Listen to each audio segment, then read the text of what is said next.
Well, hello, Miss Rand, and thank you for agreeing to let me ask you a few questions. You're looking remarkably well.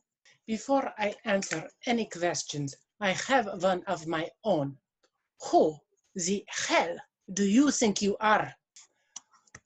Oh, I'm Jennifer Grossman, CEO of the Atlas Society, which is the leading proponent of the ideas you so magnificently captured in your books, but we're doing it in ways that take advantage of new technologies and new means of creative expression, like animated videos, graphic novels, social media memes, and living history events like this.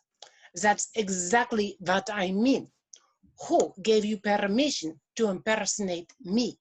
And who gave you the audacity to dare to do so? Well, Miss Rand, to paraphrase one of my favorite passages from The Fountainhead, the question is not who's going to let me, it's who's going to stop me. As for the audacity, I must give full credit where credit is due. I got it from you. Thanks to you, I'm not slavishly following what others are doing or cringingly trying to avoid mistakes. If anybody would appreciate that, I think it would be you. If you think you have the capacity to understand my philosophy and my ideas, let alone my inner emotions and aspirations, then how do you think any irrational being would react to being impersonated? How would you feel if someone tried to impersonate you? Well, that would depend entirely on the circumstances. If I was an actress, and clearly I'm not, and I was in a movie and they brought in a stunt double, I suppose I'd feel a little bit of relief and, professional admiration. Or if I was Bonfort in Robert Heinlein's Double Star, and they recruited the great Lorenzo to impersonate me and keep my political legacy alive, frankly, I'd feel a little gratitude. I mean, look, you could do worse. But you don't even look anything like me. You look like a blonde bimbo. Well, listen, if you'd lived in a different day and time, you might be able to look like a blonde bimbo too. I mean, with proper orthodontist, plastic surgeon, personal trainer, hairstylist, balayage, etc. Look, I grew up in Newton, Massachusetts, with the Kaufmans and the Rosenbaums, and, we all kind of look like you.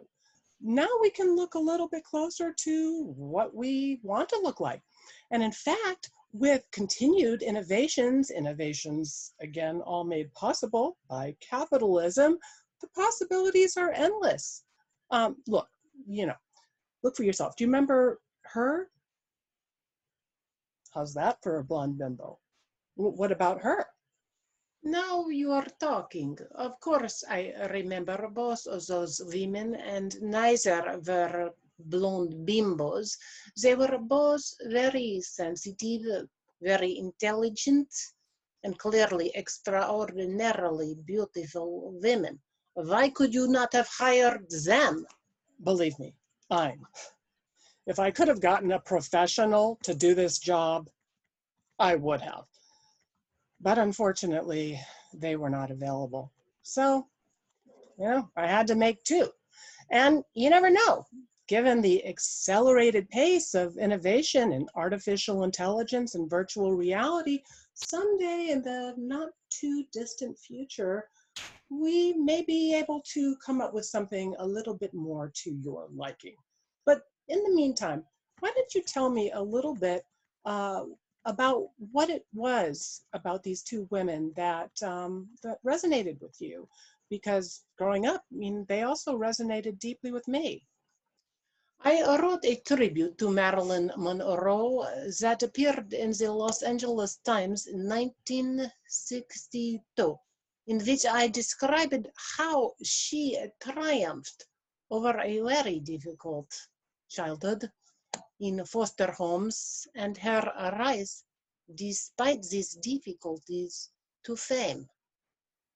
In spite of her achievements, the world in its ennui stomped on her tenacity. If there was ever a victim of society, Marilyn Monroe was the victim of a society that professes dedication to the relief of the suffering, but kills the joyous. None of the objects of the humanitarian's tender solicitude, the juvenile delinquents, could have had so sordid and horrifying a childhood as Marilyn Monroe did. To survive it and to preserve the kind of spirit she projected on the screen, the radiantly benevolent sense of life, which cannot be faked, was an almost inconceivable psychological achievement that required a heroism of the highest order. Whatever scars her past had left were insignificant by comparison. She preserved her vision of life through a nightmare struggle, fighting her way to the top. She had expected to reach the sunlight and instead found a limitless swamp of malice. A woman, the only one who was able to project the glowingly innocent sexuality of a being from some planet uncorrupted by guilt, who found herself regarded and ballyhooed as a vulgar symbol of obscenity, and who still has the courage to declare we are all born sexual creatures. Thank God. It's a pity so many people despise and crush this natural gift. What a tragedy.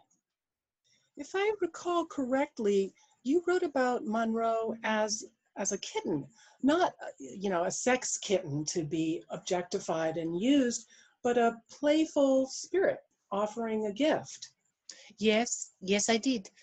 Hers was the spirit of a kitten depositing a hunting trophy at your feet, who found herself answered by concerted efforts to negate, to degrade, to ridicule, to insult, to destroy her achievement, who was unable to conceive that it was her best she was punished for, not her worst, who could only sense in helpless terror that she was facing some unspeakable kind of evil.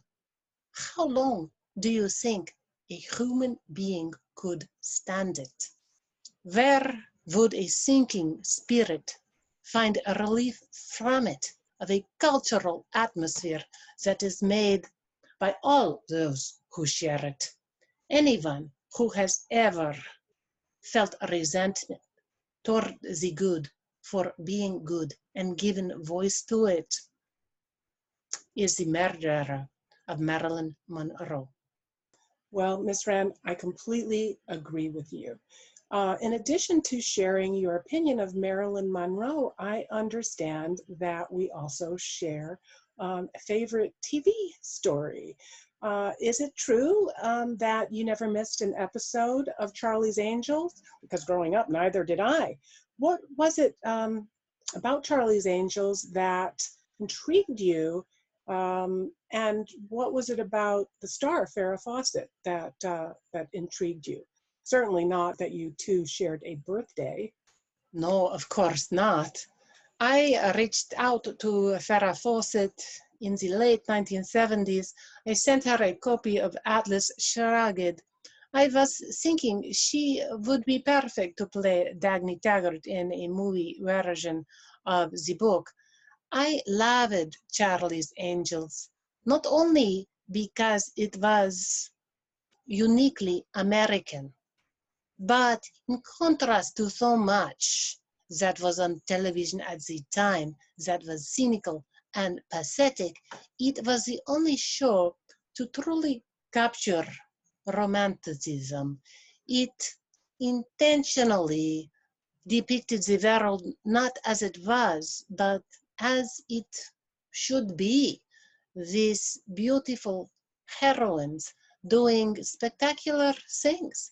I was also struck by Farrah Fawcett's insights into the fountainhead and her recognition that the characters also embodied moral ideals. In particular, the ideal of a man as a heroic being. She recognized Howard Roark as a man who would not compromise his creative vision for the sake of others, not even for the sake of the woman that he loved.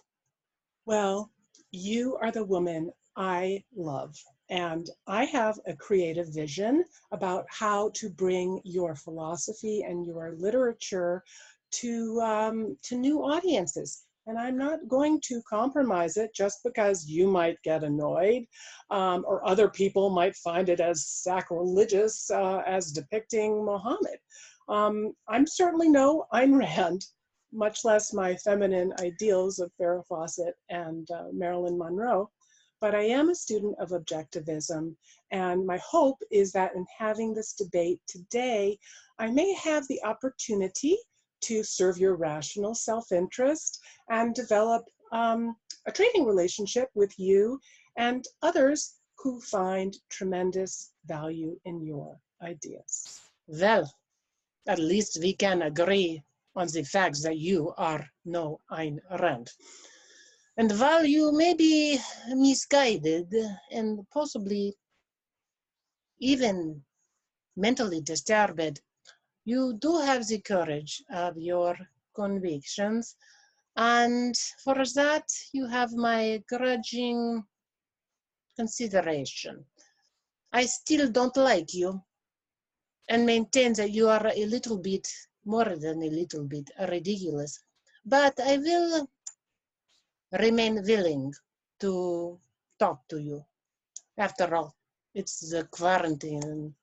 What else do I have to do?